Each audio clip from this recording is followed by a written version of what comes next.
Hi. Hey guys. What's up? So I'm going to talk about session 1, that still small voice. So that still small voice is that inner voice that comes up in moments where your self-worth is being tested. Okay. And so what is self-worth? Self-worth is an innate value that every single person on the planet has. And no matter what has happened to you, what's been done to you, what you've done wrong, you always carry this same innate worth. So think about every single little baby on the entire planet, right? You're born into this world, pure, perfect, gorgeous little beautiful soul, right? Innocent, just as much worth as every other baby, right? And so somewhere along the line, we forget that we all had this innate value, that we all came into the world with like the same value. So that is self-worth. And let's see what's next. Okay, and so our still small voice is this inner voice that we have in our head that peeps up in times where our self-worth is being tested. So along the way, right, as we walk through life, there's these moments where we forget things that make us question that value that we came into this world with. Things like trauma, things like when we make mistakes, things like mental illness, things like other people's anger, other people's bullying, other people, like there's these situations, right? Different things that we face, moments where we get rejected, right? Abandonment. So different moments in life, we come face to face, right, with these situations that make us feel less than, that make us feel not so worthy. And we question if we are or are not important. And that's when this voice pops up.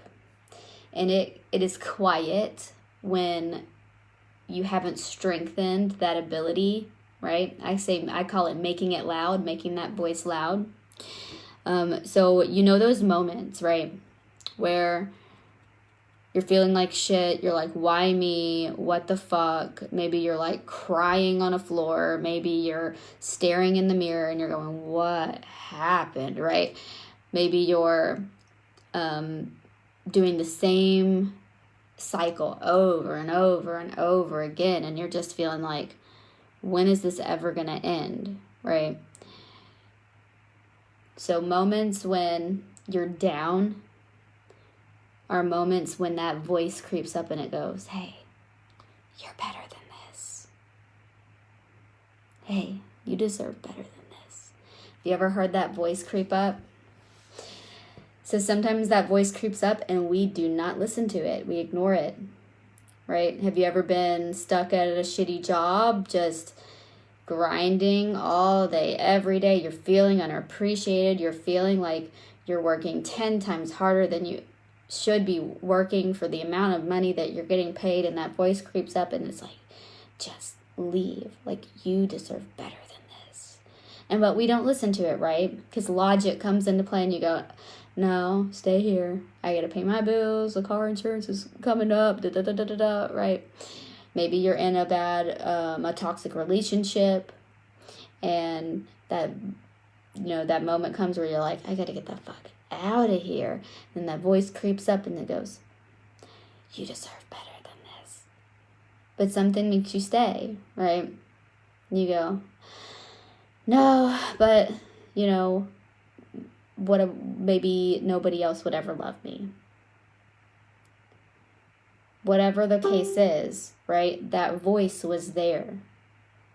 That voice was there. Maybe a lot of my audience struggles with addiction issues. Maybe you were in an addictive situation, addicted to drugs, addicted to alcohol, and you had a situation where you're in that moment and you go, oh, I could leave right now. I could walk out of this place. I could go to rehab right now. I could call my mom, I could call my friend, I could call whoever, right? And they would take me to rehab right now, right? Because that still small voice popped up and said, hey, you deserve that better than this. But then something squat, no, I can't do it. I would just fail. I could never, right? So no matter what the case, we all have that inner voice of self-worth inside of us. And like I said, it's quiet. It's quiet at first. And my purpose in life is to teach you how to make that little tiny whisper into a loud yell, right? We're going to turn that whisper into the loudest voice in your mind. We all have several, conversations that go on sometimes, right? The devil and the angel, right? It's kind of like that. So we have our self-worth voice and we have our self-hate voice. And we want your self-worth voice to be the loudest one. And it takes practice, though. It takes building it like a muscle and teaching it how to be loud.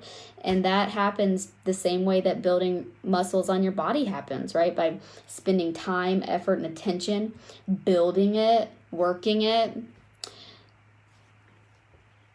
So let's talk about the next part. I want you to ask yourself a couple questions. I want you to ask yourself, so now that we know what self-worth is, hey girl, hey Courtney, hi love, come on in. We're doing how to wear a crown shit. Are you excited? So now that we know what self-worth is, if I have like bacon grease on my shirt from making fried chicken, please don't judge me. Oh my God. Okay. Now that we know what self-worth is, and now that we know what the still small voice is, let's ask ourselves some questions. Let's ask ourselves, when has the still small voice spoken up for you in the past? So I want you to think about your moments, right? I gave several examples. I want you guys to think about your moments, your life. What do you resonate with? What were your moments when you were really, really down and something inside of you said, I deserve better than this. I can do better than this. There is more for me out there. There is more for me out there. When did you have that little whisper pop up that tried to encourage you to do better? Think about those times. Close your eyes if you need to. Remember, embody the feeling of that still small voice. What did that feel like for that whisper to come up in you in that moment? We want to get really rock solid, right? We want to really tune into that. We want to really understand what it feels like to be in that space where that still small voice is speaking to us. Because then, right, if I can feel into that vibe, if I can really get it, if I can really understand what it sounds like to hear it, then I can identify when it's speaking up in the future. Okay? And then today, right, you and I together, okay, we're going to make a commitment. Are you ready? Put it in the comments. Say, I'm committing to listening and taking action, right? Because this is what we've done in the past, right? This is what's kept us in shame, kept us down, kept us stuck, is that voice spoke up. It said, hey, you deserve better. Hey, you could do more. Hey, there's more out there available for you. And we let that other voice take over. We squashed the still small voice, and we were like, nah, I can't do that, right? We let that shame voice and that self-hate voice be louder. And this time, and we acted upon that one, right? We stayed. We went further, right? And so the action is what's going to make this really set this in stone for you. When the still small voice comes up and it tells you to do something that is in alignment with your worthy self, okay, you're going to act upon it. You're going to listen this time. So write in the comments, say, I make the commitment. I make the commitment today that I am going to listen, and take action when my still small voice tells me to do something or to stop doing something, right? When I'm going for that drug, when I'm wanting to go back to that toxic relationship, when I'm wanting to, right, whatever. When that voice speaks up, I'm going to listen this time, and I'm going to act accordingly. I'm going to do what it tells me to do. I'm going to not do what it tells me not to do. So sometimes when we begin our self-worth journeys, I can talk, I promise. When we start our self-worth journeys, they aren't for us, because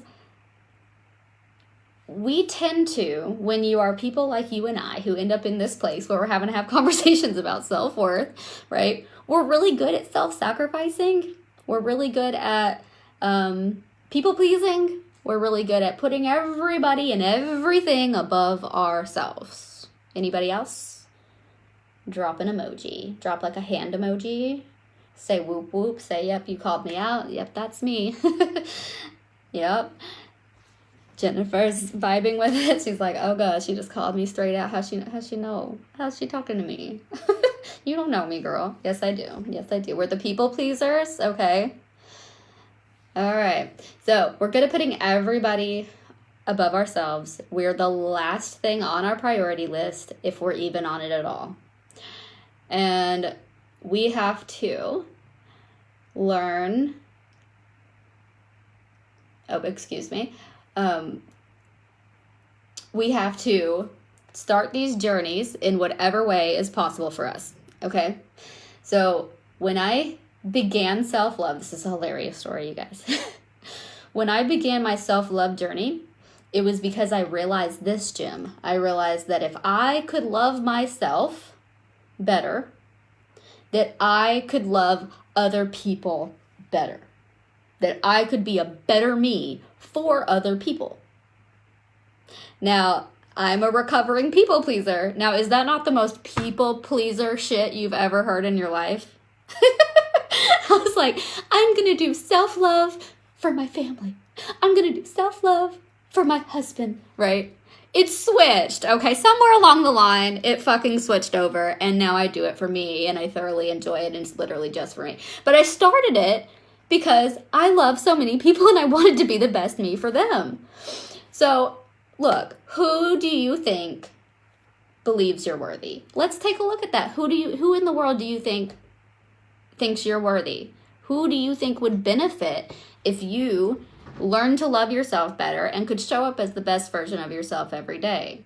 Who do you think that would affect? Would that be better for your kids, right? If you were empowered, if you went after more money, if you went after better relationships, if you went, if you learned how to give back to the community, if you went back and got your degree, if you did this, that, and the other, right? What kind of example would that be for your kids, right? That would be great for your kids. You could love them better, right? You could be a better role model. You could be, if you had more energy, right? Oh, the energy that comes from learning how to do self-love. You have more energy for everybody because you're not always drained. You actually take time to fill up your own cup. What about your husband? What about your partner, right? What if you were more confident? What if you were less jealous? What if you had less insecurities? What if you started working out more? What if you were better in the bedroom, right? Because you loved your body more and you felt more confident. How could that affect your marriage? Ooh, right? There's so many things that it trickles out to do.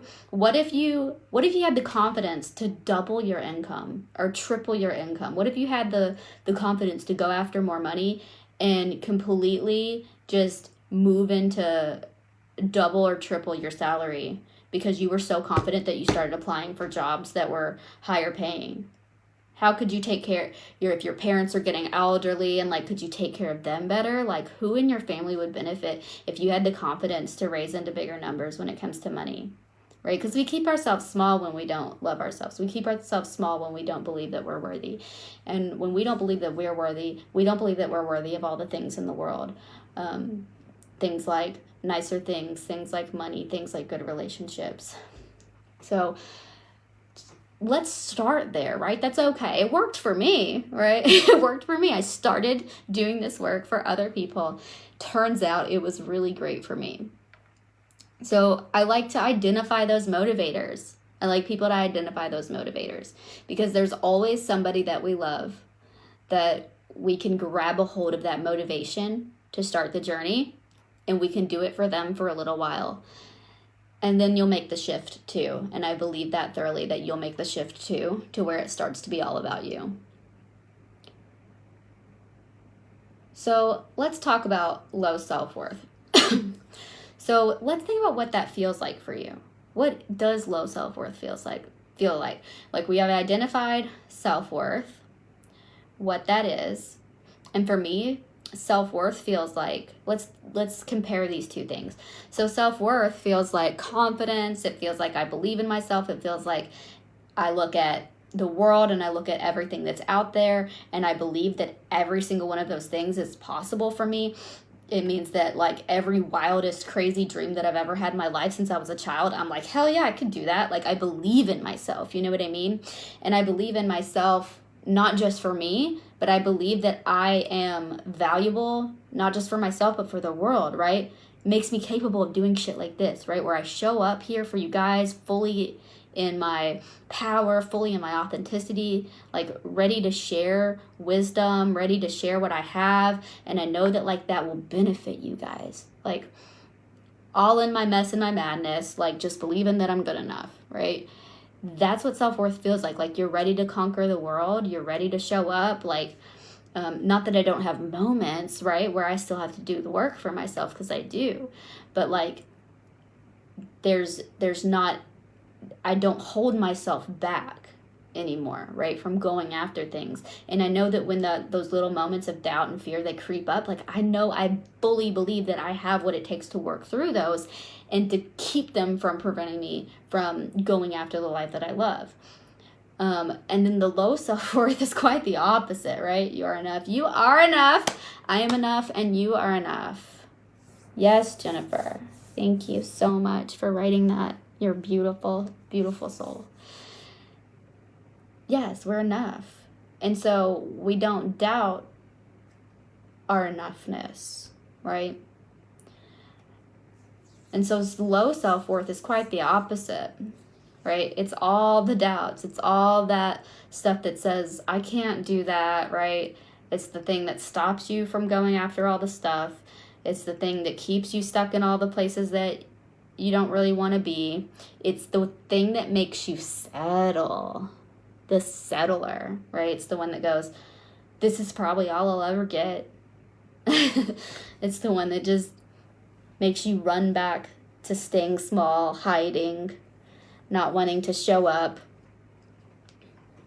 Low self-worth feels like hopelessness to me. I was so miserable having low self-worth because I knew I had potential, right? But I felt like I didn't have what it takes to, like, follow through with any of it. Like, all of the things that it would take to get there, like, I thought that would never happen for me.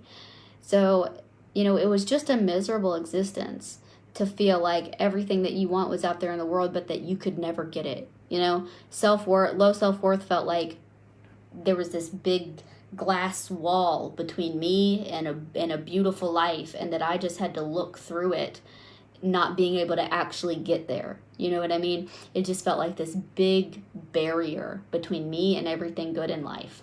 And it was miserable. It was miserable. Absolutely miserable. And you're constantly in dis-ease, right? You're never in peace. It's always an internal conflict inside of your mind, right? Where you're battling yourself all of the fucking time. It's not cool. Oh, somebody's vibing with me. I'm seeing all thing, right? It's like this constant fucking battle inside of your own mind. It's not a cool place to be. So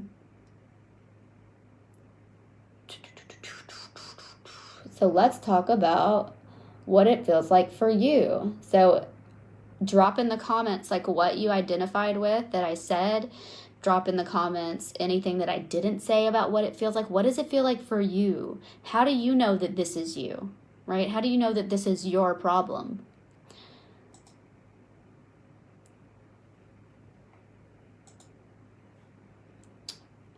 And so low self-worth affects a lot of different areas of our life.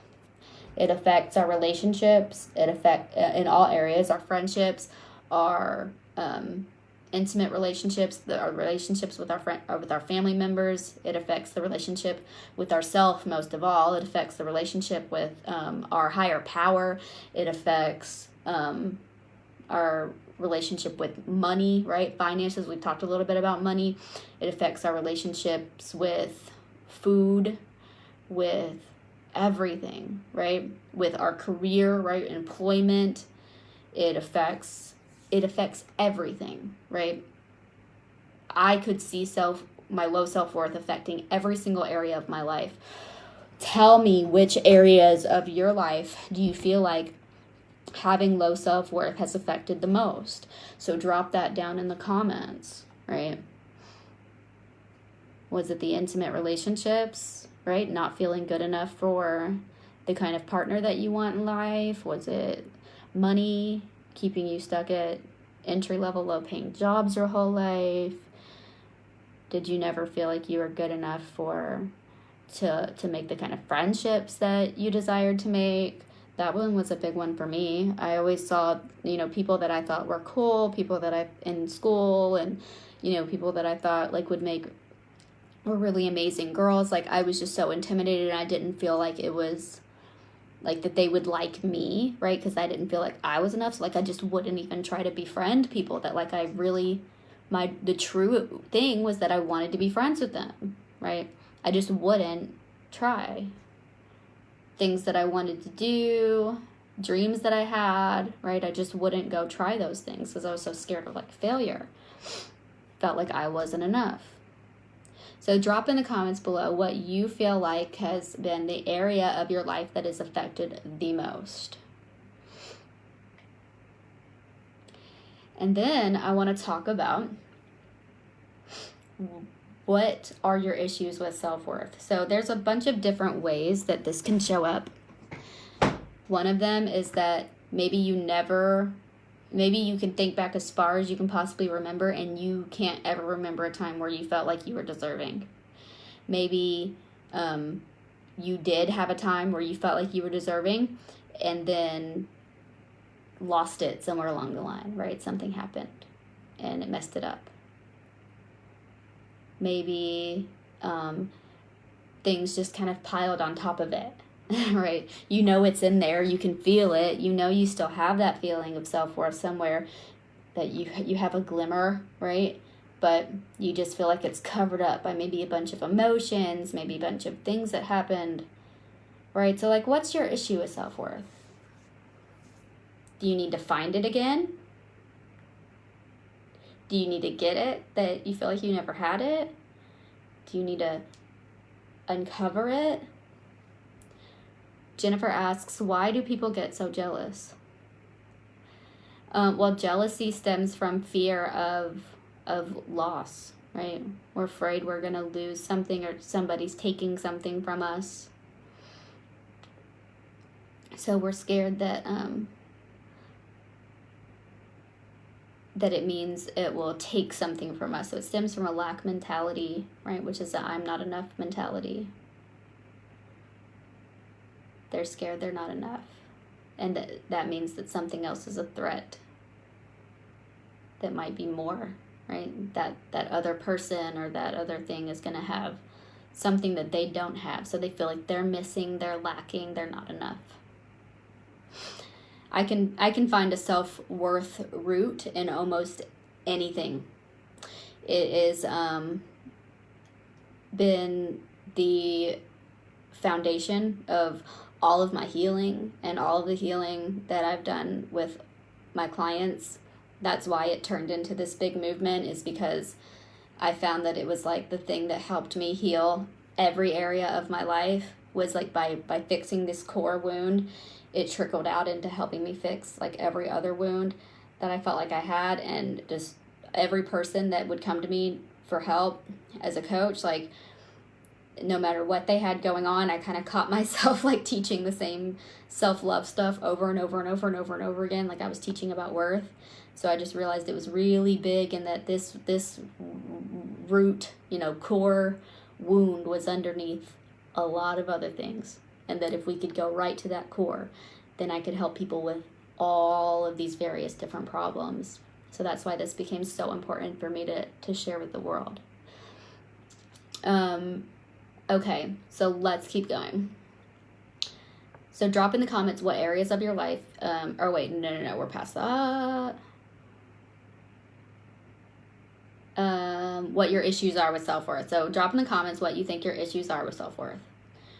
Do you need to find it again? Did you ever know what it even felt like? And then, so just know that there's a solution to all of those things, though. Whether you need to unbury it, whether you need to go back and remember it, maybe you need to rebuild it, maybe you need to build it for the first time ever, maybe you need to reframe it, maybe, like, whatever the problem is with your self-worth, the solution is how to wear a crown. I teach you how to, these rules apply to every issue you could have with your self-worth. I've covered all the bases. So now we're going to talk about being authentic. So in order for us to really have true self-worth, we have to be authentic. We have to get honest with ourselves and show up as our real self, at least to us first, right? I at least have to be honest about who I really am with me. Because part of me loving me is loving the real me, right? And if I'm hiding, if I'm masking, if I'm showing up inauthentically or trying to lie to myself about who I really am, then I don't have the opportunity to learn to love my real self fully. And real self-worth does not come by me lying to myself about who I am and then pretending to love a fake version of me.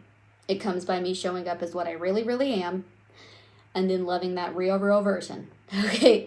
Even if that real version is a hot motherfucking mess, okay? I have to love her, right? I have to love the real Rachel. Whatever is really going on, I gotta learn to love it, okay?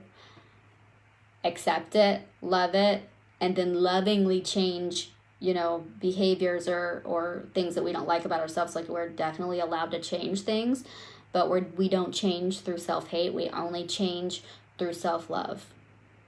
Shaming never changes people. It only makes people worse. It doesn't change you for the better anyway. Maybe it changes you for the worse. So I want to talk about this idea of our persona self, right? Because we mask. Often as people, we have different versions of ourselves that we'll show up as, right? We have... maybe how everybody has like their customer service voice at work. Like, that's kind of like a version of you that you show up as. Sometimes we have like that person that we show up as in front of people, right? We put on our good face. This is our persona. So we show up in the world. It's called our presenter self in psychology. So that presenter self goes out into the world, and we have that part of our self that we show up as. It's just like the best, version of us that we can come up with. It's the one that we come up with because we want people to like us. We want to be professional. We want to be accepted. And we put on that kind of like persona self clothes, and we go out into the world as, putting our best foot forward. Okay. Now, this doesn't necessarily mean that you're being inauthentic, because everybody has their presenter self, and they want, first impressions are very important. They want to be, we do it to emotionally survive, right? If I'm depressed 24/7, like, we're not trying to go out and people say, how are you doing? And you're like, fine. It might not be the truth, but you just say it to kind of get through that moment, because you're not really trying to talk to that person about what's going on. But what happens is, we kind of get stuck in that, right? And after saying, like, I'm fine so many times, or like showing up as like this kind of person or whatever so many times, you can kind of get stuck and forget to connect to what's going on with yourself authentically. So I want you to know this, right? Jennifer says no one likes to be around a negative person. Well, no, it's unpleasant, I think, for most people to be around what certain emotions, right? And it's because in our society we've deemed certain emotions bad or wrong, like anger or sadness. Like we've learned to like reject those emotions in ourselves because people don't know how to handle them, right? Because we're not very emotionally intelligent as a society, especially in America. I don't know where everybody's from here on this live, but like we're very emotionally unintelligent. And so it's unpleasant because it's triggering. Because if I don't know how to deal with my own anger and I don't know how to deal with my own sadness, the fuck am I going to do with yours? So like the more we learn about emotional intelligence, like the more we'll be able to show up as ourselves and as our real feelings, right? And that be okay. As a life coach, as somebody who has been working in mental health for years and years and years, right? Like this is what I do when somebody shows up and they have an emotion, and I'm very empathic, right? So I can feel emotion before somebody even tells me that they're feeling it, right? I have that like kind of psychic ability where I can feel into emotion. And so I can feel it. I can see it. It's actually uncomfortable for me now after becoming so,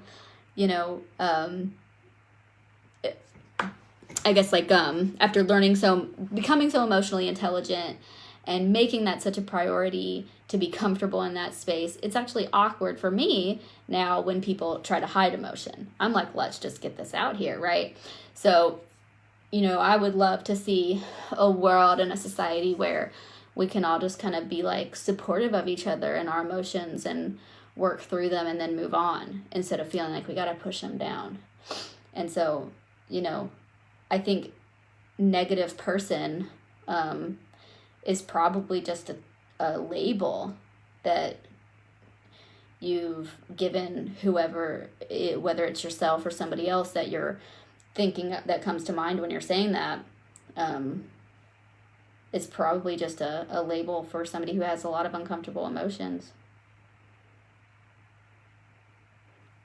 that they're suppressing. That's probably just coming out in a lot of really weird ways.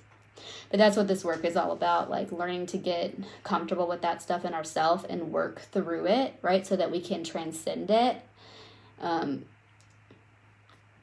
learn to think better thoughts and learn to create better emotions in ourselves. Jennifer said, "You seem so together. I thank you for your information." Oh, girl, you have no idea. I ate a sleeve of gluten-free Oreos earlier, and I have a bacon grease on my shirt from cooking fried chicken. So I hope that just brings you into my authentic self a little bit, and you can let that crazy idea go that I am somebody who has my shit together. But thanks, though. That's nice. This is a filter, okay? That's so cute. But that's the thing. We don't have to have our shit together to be good enough. We don't have to have our shit together to show up. We don't have to have our shit together to be emotionally intelligent. We don't have to have our shit together to do any of this. We're humans. You'll never, ever, ever have your shit together. Never. We will never get to that point. It's a journey, and you will always be growing. You'll always be progressing. You'll always be evolving as a human being, as a spiritual being, and there's always something to work on. Nobody's perfect. Everybody's human. I'm just, good at using filters, I think. Okay. And I know some big words. That helps. Okay. Definitely. Okay. So we have that. So what the point of this is that we have that persona self, and then we have that authentic self. And it's good to just know this, not that we're going to get rid of the presenter self and start showing up. Well, I mean, you can be like me and be like, hair, bacon grease, and blah, blah, blah, if you want to. I mean, that's an option, obviously, like I do it. But you can keep your presenter self, right? You have to go to work and be a professional. I get it. I quit because I don't like being a professional. But we have to have our presenter self. It helps us emotionally survive. It helps us get through in society. Like, I get it. Like, we're going to keep her. But it's good to know the difference. It's good to know that you have this one that you can kind of put on and know that you have this other one that's like really going on, so that you can know for yourself, so that you can always tune back into that authentic self, so that you can tune back into those authentic emotions, so that at the end of the day, when you're logging onto your How to Wear a Crown course and you're doing the work and Rachel's asking you the questions about like, hey, what's really going on? You can say, oh, I know how to do this. I'm going to tune into the authentic self. And all day long while I was saying I'm fine, I wasn't. And I was actually like having a fucking mental breakdown. Any advice for dealing with your husband leaving you for another woman? Well, yeah. Read my book. Do the course. I think it's going to start with the meaning that you're attaching to it, okay? And that's a worth thing, right? So when anything is bad, that feels bad in our life, right? It feels bad because we're attaching a meaning to it. So I would ask myself, what am I letting it mean? Am I letting it mean that this other woman is for some reason better than me? Am I letting it mean that I was a bad wife? Am I letting it mean that I'm not pretty enough? I'm not attractive enough? I wasn't good at sex enough? That I wasn't, or that I'm crazy? And he, am I letting it mean that nobody will ever love me again? Right? What am I letting it mean that he did this? Right? So detach yourself, right? So that's second. Detach yourself from his actions, right? Because at the end of the day, your worth is not dependent upon anything you've ever done or anything that anybody's ever done to you. And so 99.99999% of the time, somebody else hurting us has nothing to do with us.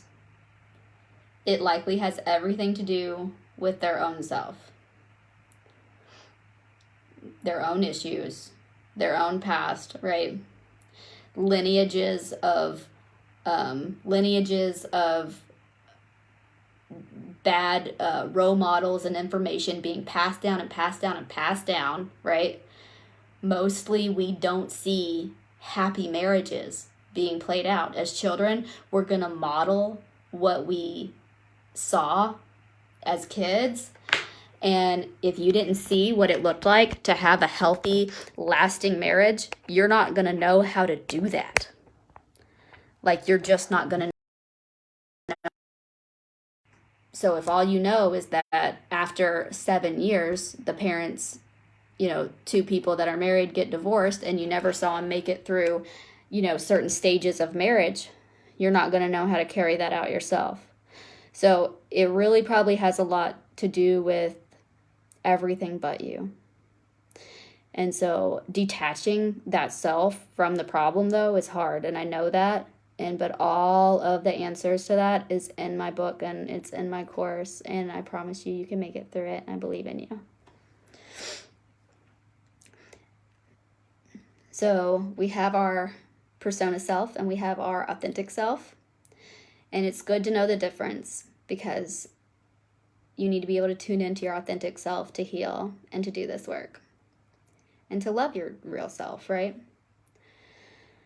So now I'm going to challenge you guys. Are you ready? Okay. I'm going to challenge you guys to do a meditation. Now, this is one of the foundational pieces of my entire program. This is the foundation of my entire self-love journey. Oh, yes, Jennifer, of course. It is called How to Wear a Crown, a practical guide to knowing your worth. It's on Amazon. And if you scroll through on the group, there is multiple posts that at the bottoms, they all have like how you can start the journey. There's a free self-worth survival kit. That is a free gift that I give to everybody. You can start this journey for $0. It is it's like a few session course that has what I think are some of the most important parts of this entire program. So you can do that for free. The book is on Amazon, and there will be links. And if you can't find it for any reason, just DM me. I'll put it in the comments of this when I get done too. Okay, so this experience, this meditation, is the foundational piece to my journey. It's the foundational piece to this program. This is where it all started and went down with me. Mirror meditations. Okay, now that is a very specific type of meditation where you're going to actually hang out with yourself in the mirror, because we're going to work on forming a relationship with you. Jennifer said, thank you. You are so welcome, Jennifer. I'm so excited for you to start the journey. I can't wait. I think it's going to be incredible. And you'll have to DM me and just let me know how it's going. I'm here for you along the entire journey. If you need me, I'll be here, okay? You're not alone. So you're going to hang out with yourself in the mirror. So we're going to form a relationship with yourself. Okay, so I want you to think about how you would go about forming a relationship with any other human being on the planet, right? What would you do, right? If you like somebody, you go hang out with them, you spend time with them, right? You talk to them. Think about it. And think about and if you want to love yourself, think about all the movies. What do the guy and girl do when they fall in love? They sit and they look in each other's eyes, right? We're going to do this. Okay, I know it sounds silly, and it will feel kind of weird at first. It probably felt weird for me at first, but it's going to be a practice, okay, that we're going to do. I'm going to challenge you. How to wear a crown challenge, hashtag how to wear a crown challenge. And the eyes. Have you ever heard that saying where they say the eyes are the windows to the soul? It's so true. So we're going to peer into our own eyes, okay? We're going to take a look into our own soul. You just sit in the mirror with yourself. You're going to look yourself in the eyes and just hang out with yourself, okay? And the first thing that we're going to do is try to get to know you better. You're going to try to get to know you better, okay? What this looks like is the same way you would try to get to know anybody else better, right? You would start asking questions. If you wanted to get to know me, you'd be like, Rachel, what's your favorite color? What do you like to do for fun, right? Let's just start asking ourselves questions. And go over your life, right? Start walking through your life experiences in the mirror with yourself. Talk about how that felt with yourself. I know it sounds crazy, and you don't have to get that deep, like on your first mirror meditation. Just hang out with yourself. Try to set it as like create a habit around it, right? And no mean things, right? So we want to be catching what we're saying, right, to ourselves. The inner voice is important, and we're not going to be saying mean things, right? Don't be trash talking yourself in the mirror when you're doing your mirror meditations. Don't be like, bags under my eyes and getting turkey neck and blah. Don't do that. Don't start shaming yourself in the mirror. That is not what we are doing during mirror meditation, okay? You need to be speaking kindly to yourself the way that you would any other human being. If you wouldn't sit there and dog somebody else like to their face, right? Don't do that to you. You treat yourself at least as good as you would treat any other human being. And most of us will talk to ourselves worse than we would talk to like a stranger on the street. There's a challenge that I used to do with women in my groups where I would have them write down every single thing that they typically say negative about themselves in their own minds. And then I would pair them up together and say, okay, say that to her. And ask them to say it to another person. They would go, but I would never say that to her. Isn't that crazy, right? That you would just gasp at the thought of saying the things that we would say to our own selves. Gasp at the thought of saying it to another woman. But we do it every day. And we do it especially when we look in the mirror, right? But we're going to treat ourselves with the same respect that we would somebody else. And how do we treat other people? right? I talked about at the beginning of this video that we typically will, prioritize ourselves last, and we are the worst people pleasers, right? And this is true with the way that we speak, right? We typically will treat other people better than we treat ourselves. And when we talk to other people, we focus on the positive, don't we? Have you ever seen somebody else and just been like, your thighs are fat, right? Like, we don't do that when we meet somebody. We go, you have beautiful eyes. We find something that we love about that person. We find something that we think is beautiful about that person, and we compliment them on that, right? It's true. It's so silly that we can't just do the bare minimum kindness that we would give to another person, that we can't do that for ourselves. Isn't that ridiculous? It's bonkers. We have to start, okay? We have to start. Treat yourself with at least the same kindness and respect as you would somebody else. Some of y'all talk and treat your damn dogs better than you would talk to yourself. What do you do when you see your puppy, when you see your dog? You're like, come here, pretty girl. Hey, come here, pretty girl. And then you get in the mirror and you're like, ugh, cellulite. You talk to your dog better than you talk to yourself, woman. Stop. Stop that shit. Stop it. So, kindness, respect, hang out with yourself, giving yourself that same kindness that you would somebody else. Investigate, hang out with yourself, ask yourself questions, and then answer them, as silly as that feels, right? Do it by yourself at home. Please don't do this in public. They might think you're crazy. Rachel told me, the life coach on Facebook, she told me to do this. I'm not crazy, I swear. Jennifer was talking to herself. I saw her in the break room talking to herself.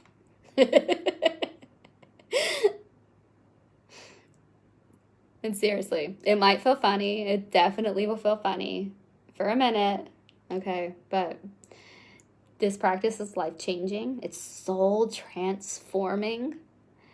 And you will be just absolutely amazed at what happens to the peace, right? The way that you feel inside of yourself, the peace that comes over you, the serenity that comes over you, the way that you start looking at life when you start looking at yourself different.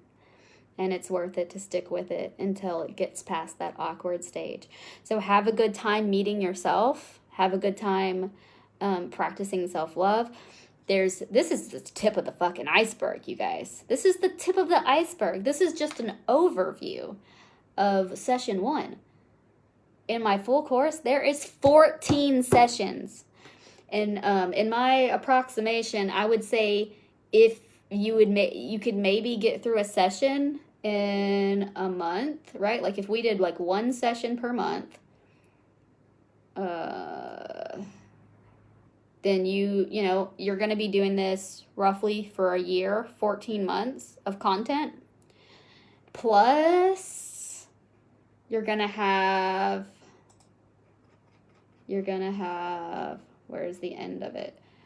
1, 2, 3, 4, 5, 6, 7, 8, 9, 10 bonus trainings, 10 bonus videos. You have over a year worth of content. Don't let that discourage you, though, that it's long. You do this. This is courses at your own pace. You just kind of take it as you need it, right? You work at your own pace.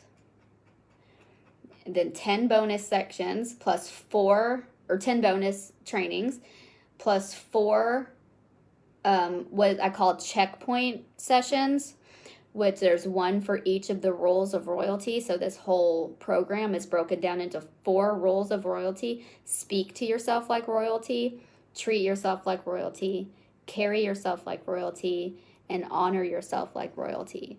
And so all we've done today is talk about the overview of one session. This is the tip of the iceberg.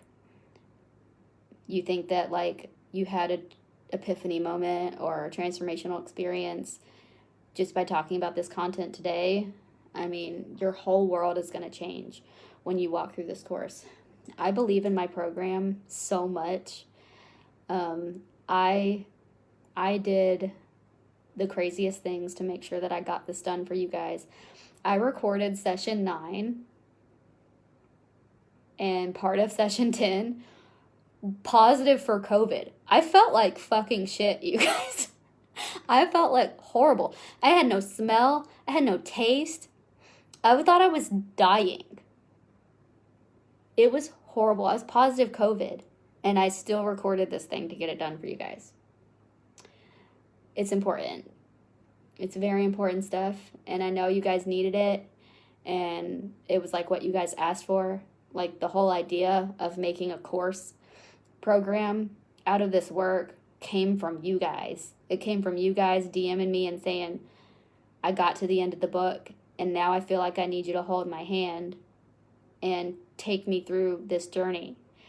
And the price of one-on-one coaching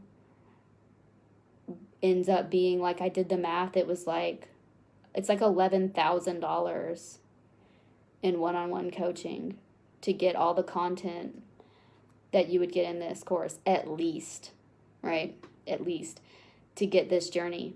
And that's not including the bonuses. Like, the time that it would take us to walk through this together would be $11,000 in coaching. But this program is only $1,111. And if you utilize it anywhere, as long as I was doing this work for myself, so this was total like a 5-year journey for me, that all went into packaging this. And I had to also figure the stuff out though, like it's all here for you, laid out. It makes it easy. Like you don't have to go find the answers. And that's what's brilliant about it too, is that you guys get to save time in your life, right? You don't have to go find all the answers first. It's already here for you. Like I already fucking trudged for 5 years through the process of having to figure out how to do this. And I'm grateful that I did, because God helped me turn it into this amazing program for you guys where you don't have to go through all that I had to go through. But if you utilized it for 5 years, what is that? $55,000 worth of coaching, and you're getting it for $1,111. It is worth way more than that.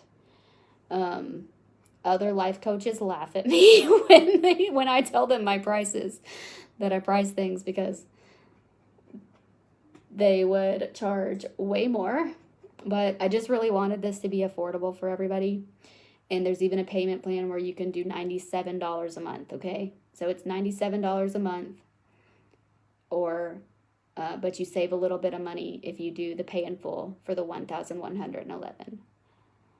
Have to go to bed now. I will go to Amazon and get your book. Love you. Thank you. I love you too, Jennifer. And let me know if you need any help along the way.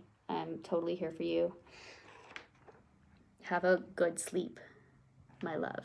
Okay, so that's the program, and what's really cool about it too is you get it for life. Okay, this doesn't go away. Like when I took my college courses, like once you're done, you're done. You're out of it. You don't get to go back in it and revisit the content. But like if you join my program, you get it for life. You always will have the logins, and I consistently update it. So like where I'm doing this live with you guys right now, like these videos will go up as bonuses. So anything that I do ever for all of time that has to do with How to Wear a Crown will get added to this, as if it's not already way fucking more, like already worth the money for it. Like it's worth way more than the money for it already. And then, but you're also going to get any additions and bonuses. Like we'll just always increase forever and ever and ever and ever. And that's not any extra charge. And you'll just get an email. Like anytime I upload anything new to the bonus section, you'll get an email that says like, hey, Rachel, just uploaded a new video. Go check it out.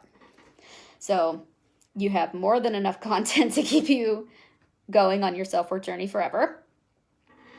And what I hear is that, like, it, you know, you'll want to keep revisiting it, or, you know, a situation will come up where you're like, oh, this is that stuff from session 2 and I'm going to go check that out again. So it's something that you get to go back to over and over and over again. It's something that will grow and evolve with you. And I just cannot wait. Oh, and then, I didn't tell you.